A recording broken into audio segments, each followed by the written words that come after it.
Tuesday morning, I was in my glassed-in office above the lobby at Harbor and Pine, sipping bad coffee and approving linen orders, when Rita walked in, holding a folder thick enough to be trouble. Her face already said it. "You're not gonna like this." She dropped it on my desk. Full buyout request. Grand Seaside Hall. Labor Day weekend. I flipped it open. Platinum bar, reserve whiskey, custom florals. Then I hit the kicker. "Outside cake?" She nodded, bracing for my answer. "No outside food, you know that." I told them, she said, but the planner insisted, said it was non-negotiable. "Who is it?" "Northline Ventures, LLC.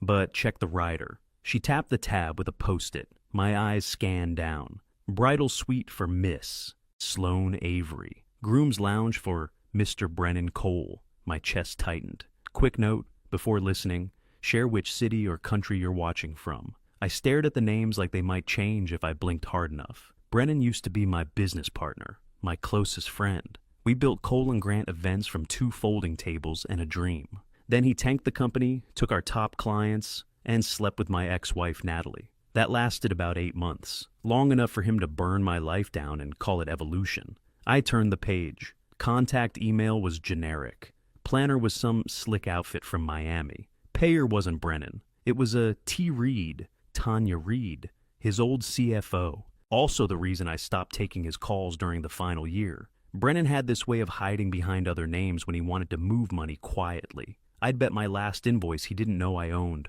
Harbor and Pine. After the split, I moved 20 miles down shore, changed my last name back to Mercer, and rebuilt from nothing. This place? It's boutique only on the surface. Underneath, it runs tighter than a resort. Brennan and his type walk in here thinking they can buy it, until they see the real numbers. Rita hovered. Should we decline? I shook my head. If we pass, he books the chain down the causeway, toasts his shiny new life.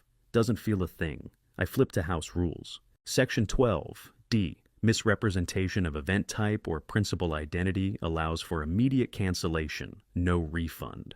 I wrote that clause at 2:10 a.m. after a flooded ballroom cost me 6 months' profit. Accept the booking, I told her. Send the premium basket, the one with the smoked sea salt. Mark me down internally as operations consultant. No mention of ownership. Understood, she said. I waited for the door to shut before I let my hands shake. Not from fear. It felt like standing at the edge of a high dive, staring down, knowing damn well I was going to jump. Brennan was walking into my house wearing a blindfold, and he'd prepaid $132 grand for the privilege. Rita's text came in just as I passed the pastry station. All initials confirmed, no edits. That was the last piece. 3 weeks later, I stood under the pendant lights in Seaside Hall, pretending to check bulb temps and fixture levels. Plain black ops shirt, pressed slacks, name tag that said Grant Logistics. The shirt itched, but I needed the part to play clean. Then he walked in like he still owned air. Brennan Cole. Same smug glide, same damn haircut, like he'd been born with it. Designer suit, brown shoes that cost more than my monthly meat budget. Phone to his ear like it was fused there, smiling for someone who wasn't in the room. Sloane came behind him, petite, polished, sunglasses on inside like this was a music video.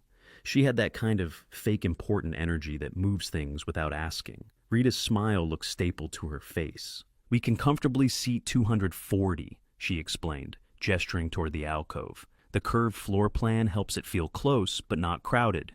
Exit paths are clearly marked for egress." Sloane cut her off. "I want it intimate but expensive." She turned to Brennan. "Get off the phone." He muttered, "1 sec, investors," and waved her off. I stayed in the corner by the service entrance, steady and quiet. Rita caught my eye. Time to step in. She pointed. "And this is Grant. He's on logistics for your event." Brennan looked straight at me, and then looked away. If I was invisible, I had power. Sloane clapped her hands once like a director. "Head table here, elevated, center aisle runway.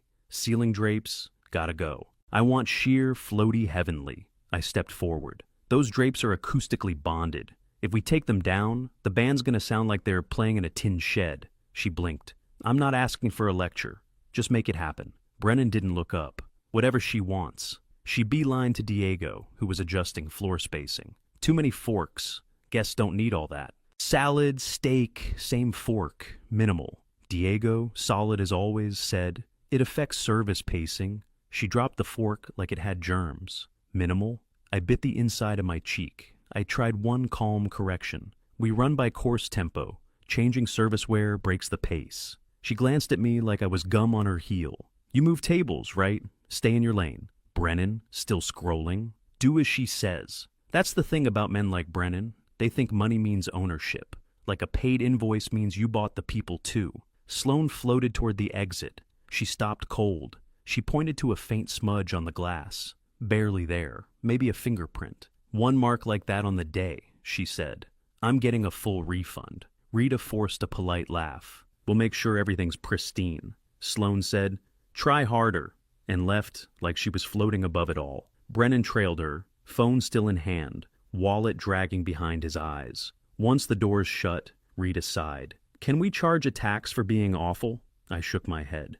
"We can do better." I walked straight to the mezzanine. Clive was already sitting in our glass-walled legal nook with his laptop open, Northline Ventures on screen. "Guess who's bankrolling it?" he said. "T. Reed." "Tanya," I told him. His old CFO sighed fling. "He's laundering a wedding through the company to write it off." Clive gave a long whistle. "We could cancel now and keep 20%. I shook my head. "If I do that, he plays the victim. Bitter ex-business partner ruins wedding." "Nope. I want him to break the terms himself, in full view." Clive nodded slowly. "So we lock him in tight." "Exactly. Rewrite the conduct addendum. Harassment clause bolded. Every page gets initialed. No gaps." He typed like a man on a mission. "You're serious?" I tapped the desk. "We're going to give him the exact event he asked for, until he forgets who's feeding him." 15 minutes later, the planner signed the new doc and uploaded it back. We had initials. We had timestamps. I walked the back corridor, the quiet artery that runs the hotel. Checked on Teresa. Her ankle brace was working fine. We covered the good ones.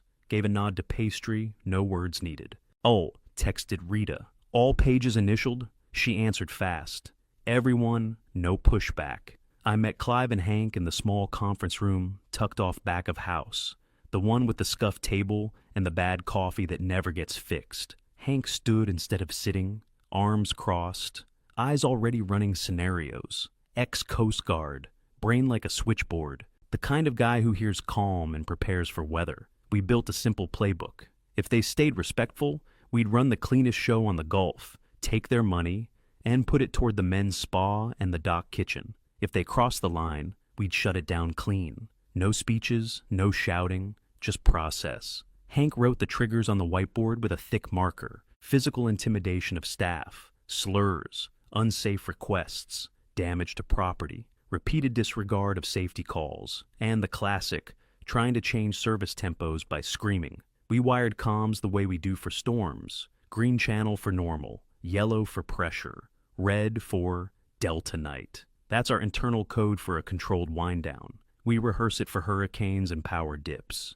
I'd never used it for people. I circled 2 clauses on the printout. 12D, 7B. Misrepresentation, Clive said, tapping the first. Harassment, he said, tapping the second. He drafted the termination letter right there, folded it clean, and slid it into his jacket pocket like a passport.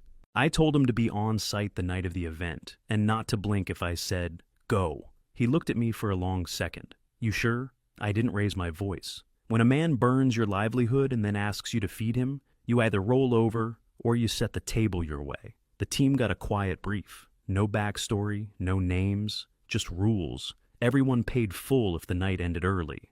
Hazard bump for anyone who caught heat. No one argues with guests. Management handles it.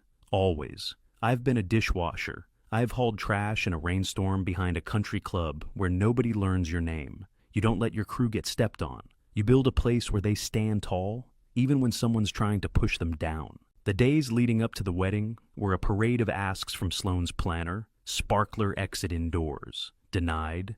Ice luge carved with their initials. Approved. I'm not a purist. Then came the request for candid footage that required my staff to sign release forms for her videographer. "No," I said. "My people serve plates. They're not extras." She backed down and sent another update. 12-minute drone pass over the dock. If weather permits.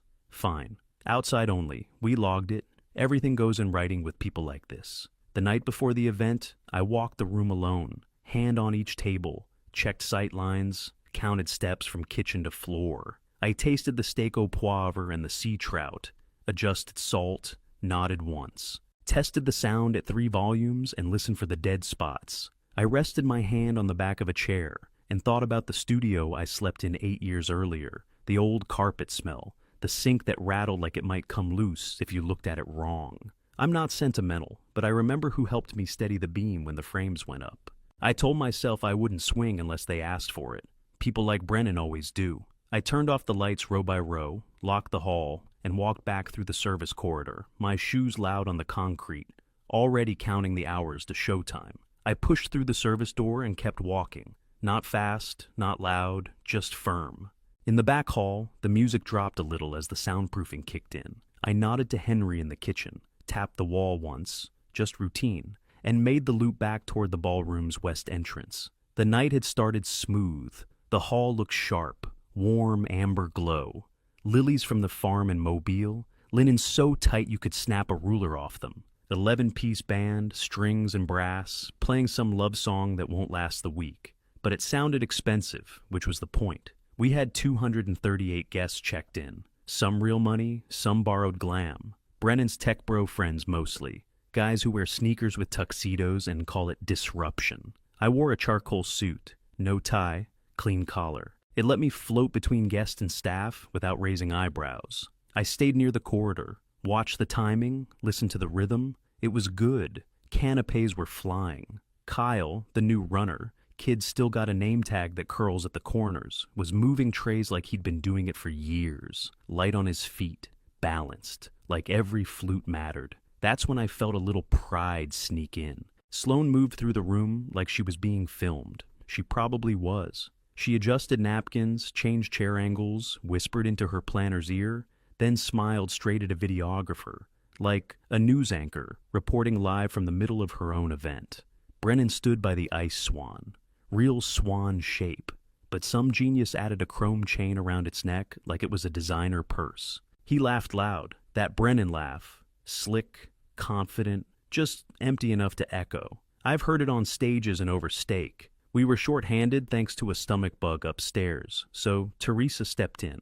She's been with me 5 years, usually keeps the sweets prepped down to the folded tissue in the wastebasket, but she offered to run flutes. That's the kind of team we are. I watched her ease through a knot of bridesmaids, tight dresses, big hair, nowhere to look but their phones. One spun. Teresa pivoted, caught the tray, saved every glass. Smooth as service gets. But Sloane looked down like she'd been hit. She hadn't. Not a drop. "Watch it," she snapped. "That dress costs more than your car." Teresa went still. "I'm so sorry," she said, quiet and even. I felt it, right in the throat. One comment like that, ugly but not the line. I moved on instinct. Walked toward table 6, took a second to adjust my heel insert. It had been digging into me for an hour, and picked up one bite of tenderloin from the QC plate, just to taste. Not the guest version, not plated, just one bite to make sure it held. That's when I saw her coming. Sloane, smile tight, steps sharp. She didn't speak right away. She just grabbed the plate out of my hand, like a kindergarten teacher snatching a toy. "Staff eats in the back," she said, loud, clear. Everyone at the table turned. One guy in a sparkling blue tie coughed and looked down at his drink. Brennan, seated near the sweetheart table, glanced my way, eyes narrowed, just for a second, like something in his brain tried to spark, then nothing, back to his drink. I stood, folded my napkin, placed it on the table, looked at Rita. "Switch to yellow," I said. She saw my face, didn't ask a thing, one nod, then tapped her earpiece. I didn't yell, I didn't make a scene. I just turned and walked toward the door, with one hand in my pocket and the other curled into a fist tight enough to crack a sugar packet. There's a certain phrase that people like Sloane love to say when they want to remind you what they think you're worth. That was it, and it was the wrong night to say it in my house. I hit the service hallway and didn't stop until I reached the kitchen. Henry saw me coming, caught the look, and stepped away from the line. "Tools down," I said, not loud, not urgent, just final. He didn't blink, just turned to the grill and said, "Kill it." Flames dropped, steam vanished, the hood fans wound down. and the kitchen went still. It's a weird kind of silence, the kind that feels thick, like the air just got heavier. You shut down a commercial line mid-service, and every soul in the room knows something's happened. My crew froze, waiting. I looked at them, sauté, pastry, dish, prep.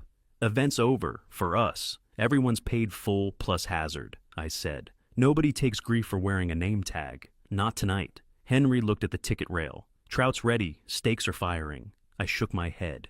We eat. They called us back of house, like we're clutter. Back of house feeds the house. Tonight, we feed ourselves. For a second, no one moved. Then Henry grabbed a carving knife and said, "Then we do it right." Plates that were meant for people who complain about charger colors went to dishwashers who scrub sheet pans until their hands split. Steak, trout, potatoes with lemon confit. All plated like service hadn't stopped, because it hadn't. We just changed the customer. It wasn't revenge. It was a correction. I called Hank. Perimeter soft, 4 on doors. Valet, move all cars from the loop to the lower lot. Keys to front desk, no curbside. Copy, he said. Red ready. DJ, pulls power after this set. Claims surge. Full pay, full pack out. Band? Same. He hung up without a goodbye. Hank only says goodbye when someone's bleeding. I went to building controls. Ballroom temp, 73. I bumped it, 3 degrees, then 2 more. Target, 86. I sat at the admin desk and pulled up the security feeds. Watched Sloan tap her mic for the toast. The system hiccuped, no sound. Our engineer was long gone. She tapped again. Nothing. Rita, cool as glass, walked over to Brennan and leaned down. Critical delay in the kitchen, she told him. He frowned, pointed at his watch. She pointed at the kitchen doors. That's when Sloan slapped the table hard enough to shake the crystal. Back in prep, Henry was plating tenderloin for the dish crew. Kyle, the new runner, sat on a milk crate with a linen napkin in his lap like it was fine dining. Teresa had seconds. You want loyalty? Feed people when they expect nothing. That sticks. My phone buzzed. From Brennan, fix this now. Paying a fortune. I locked the screen and set it down. Still thought we were a vending machine. Drop a check, get perfection. I watched the ballroom on camera. The air was turning. Men loosened their ties. Women used the menu cards as fans. Centerpieces wilted faster under the new temp. People were shifting in their seats, glancing toward the doors. The music stopped. No transition, no cue, just silence. The hall started to notice. There was no service, no champagne refills, no polite bustle, just heat and quiet. That's when I told Hank, nudge the doors onto mag hold. He keyed the control. Doors clicked into place. Fire code compliant. Exit paths still clear. But now, no one came or went without talking to someone who knew exactly what was happening. I stood in the back hall with my sleeves rolled and watched the moment shift. The energy in the building tipped like a glass on a crooked table. I stepped out into the side courtyard just as the lanterns kicked on. Fountain humming, low bubbles under warm light. It's the one spot on the property I still stand in when I want to remember why I built this place. Close enough to hear the music, far enough from the noise. I texted Rita, send Brennan out. Say it's a contractual matter. Owner request. 3 minutes later, he came through the glass doors like a man walking into a boardroom mid-fire. Tie loosened, collar open, eyes already sharp. The crowd had gotten restless. The air was heavy now. So was he. Where's the manager? He snapped like it was a magic spell. Get me the owner. I stepped out from behind the stone column and let the lantern light catch my face. He froze. Squinted, like the math wasn't adding up. Grant? He said, voice slower than his eyes. Evening, Brennan. He looked around. The logo etched in the stone wall. The curated ferns. The detail he hadn't noticed before. Then back at me. You work here? He smiled, kind of. It didn't hold. I own it, I said. Not a boast. Just truth on the table. That smile turned brittle. Okay, good for you. Turn the AC back on. Get the food out. I'll pay extra, double, whatever it takes. This isn't about money, I said. You booked this through a shell company. Called it a corporate summit. It's a personal wedding. He opened his mouth. I cut him off. That's misrepresentation under Clause 12D. Tanya signed the check. That's enough to bind Northline. And your bride harassed staff after written warning. 7B. His mouth closed. You had a shot to be decent, I said. You chose to be loud. The doors opened behind him. Sloane stormed out, mid-sweat, makeup drifting, hair losing the fight against Florida. She clocked me, sneered. Why are you arguing with the help? Brennan flinched. He's not the help. She turned, confused. Then who the hell is he? I looked her straight in the eye. I'm the man who wrote the check for the concrete under your shoes. She laughed once, sharp, stupid. Then she looked me up and down like my haircut was offensive. That's cute, she said. You dress up like the staff to feel powerful? Brennan stepped in. Sloane, let me... No, she barked. This is ridiculous. What are we even talking about? Brennan tried again. He's the owner. Tanya knew. He caught himself. That last name slipped out like a rake underfoot. I handed him the folder. Termination letter, signed by Clive, date and time already typed in. You've got 15 minutes to vacate, I said. After that, security escalates. Then, police assist. You'll get no food, no speeches, no video. What you get is a receipt that says breach of contract and a note that we comp staff hazard pay, because that's how we do things here. Sloane's face turned cherry red. She stepped toward me, like she thought I'd back up. I'll sue. You can get in line, I said, right behind the guy who threatened to yelp me for denying his underwater drone photos. Same energy. You think this is funny? I think you signed what you didn't read. That's not on me. She pointed a shaky finger. This isn't over. You're right, I said. You've still got 13 minutes. Brennan looked down at the folder, then up at me. There was nothing left in his face, just fatigue and the slow realization that the room had turned. He didn't argue, didn't push. Back in the lobby, Hank's team was already in motion. Smooth, clean, no extra noise. 4 at the main doors, 2 at valet, 1 by the elevators just in case. Calm voices, clear hands, no raised tones, no shoving. They worked like a pit crew, trained and ready. You'd think they were guiding guests out of a gala, not a shutdown. I walked straight to the front desk and told Carla, hold all car keys. Release by request only. No curbside tonight. She nodded without asking why. Sloane's planner tried to rally a scene, started talking loud about violating rights and contracts. She had her phone out like it meant something. Then Clive stepped up and calmly handed a signed copy of the conduct addendum to Officer Delgado, who just walked in from the parking loop. Delgado's the kind of local cop who's seen enough charity dinners and fire drills to know the difference between civil drama and criminal stupidity. He read the paper, glanced up and said, "Looks clear to me." Sloane saw the badge and made a move, pointed right at me and said, "Arrest him. This is theft. This is fraud." Delgado didn't flinch. "Ma'am, if you don't lower your voice, you're going to end up riding with me downtown just to cool off." One of the bridesmaids started crying. 2 groomsmen pulled their phones out. And then I spotted her, the girl with mint green hair,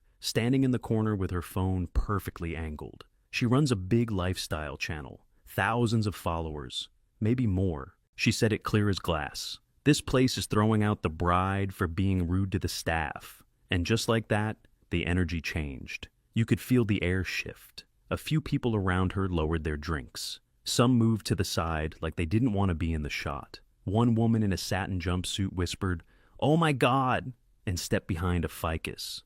Through the glass doors, I watched valet roll out garment bags with care, luggage stacked politely. No one tossed anything. Every tag visible, guests in formal wear, sweaty, confused, hovered in little clusters like nervous sheep. They weren't angry. They were ready to leave. The band wheeled their cases out like pros. One of them tipped his hat to me. The DJ passed with his sub, gave me a small salute. He'd still get paid in full. Always pay your vendors on time. Then Brennan looked at me across the heads of his thinning crowd.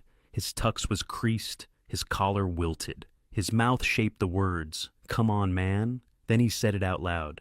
"Grant, we go back." I nodded.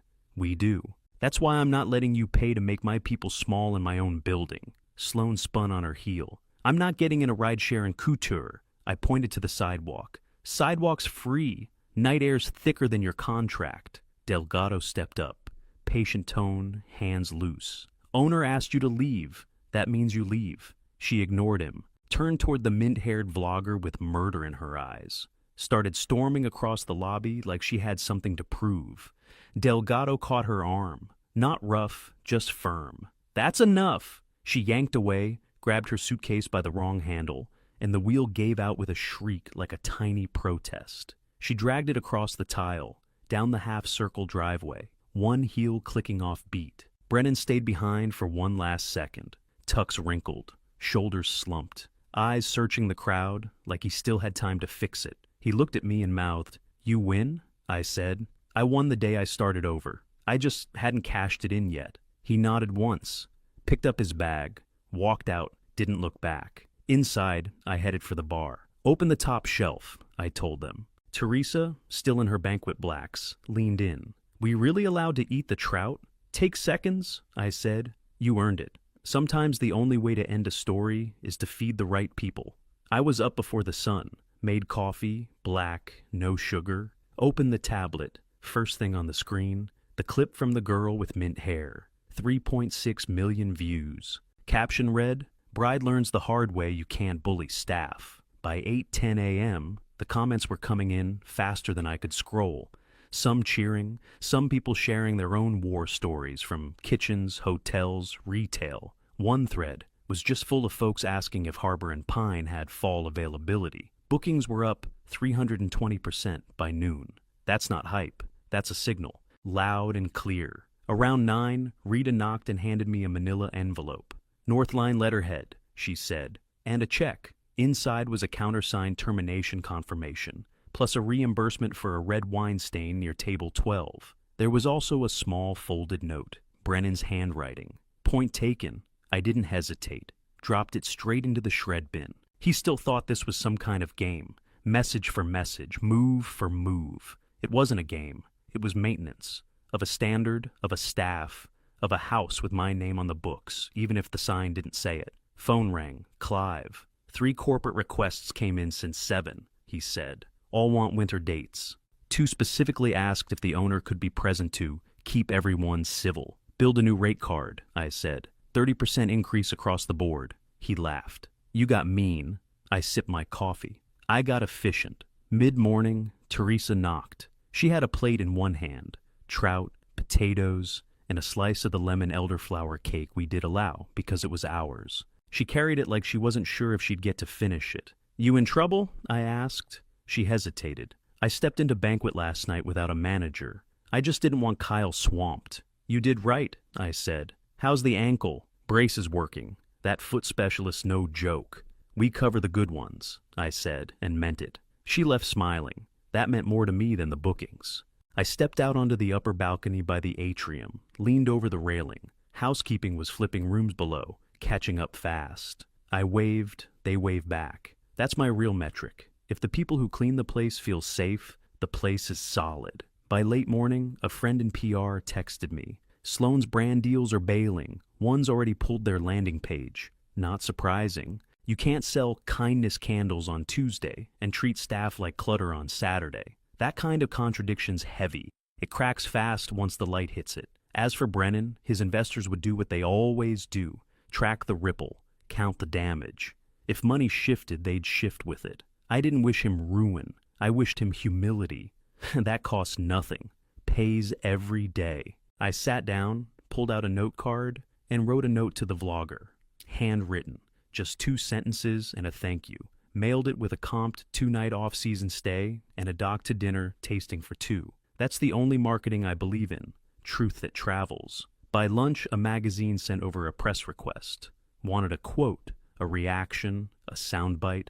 I passed. We posted 1 sentence on the website. We take care of our guests by taking care of our team. That was it. I've been the guy who begged a bank manager for 3 more days. I've slept on a sofa so lumpy, I woke up with change in my ribs. I've stood in a kitchen at 1:40 a.m. with a mop in one hand, waiting to see if the grease trap was about to burp poison back into the floor drain. I don't feel tough. I feel responsible. There's a difference. Last night, I enforced a line I drew when we poured the first slab. No one uses my roof to make decent people feel small. And no, I didn't have to cut the air or shut down the floor. We could have white-gloved it, smiled, and swallowed the insult. It would have been safer, cleaner, more professional, as someone like Brennan would say. But I remembered that staircase in Pensacola 8 years ago, carrying rented chafers up 2 flights while Brennan called it optimizing labor and my ex told me I should smile more for clients. I smiled a lot back then, still didn't pay the invoice. Now, I'll get called names online. Petty, hero, legend, toxic. None of them are true. What's true is this. I built a house where the kitchen feeds the lobby, where the back hallways matter just as much as the front ones, where we don't do fireworks indoors. We don't serve steak with salad forks. And if you try to make yourself feel bigger by making someone else smaller, you'll be eating outside. Brennan sent that point-taken note, and for once, I didn't feel the need to answer. He'll land, men like him always do. Me, I'm busy. The calendar's tight. The dock needs new planks. The spa remodel starts in November, with money they thought would buy them a perfect night. Turns out, it bought something better. A reminder for everyone under this roof that we get to decide what kind of house we run.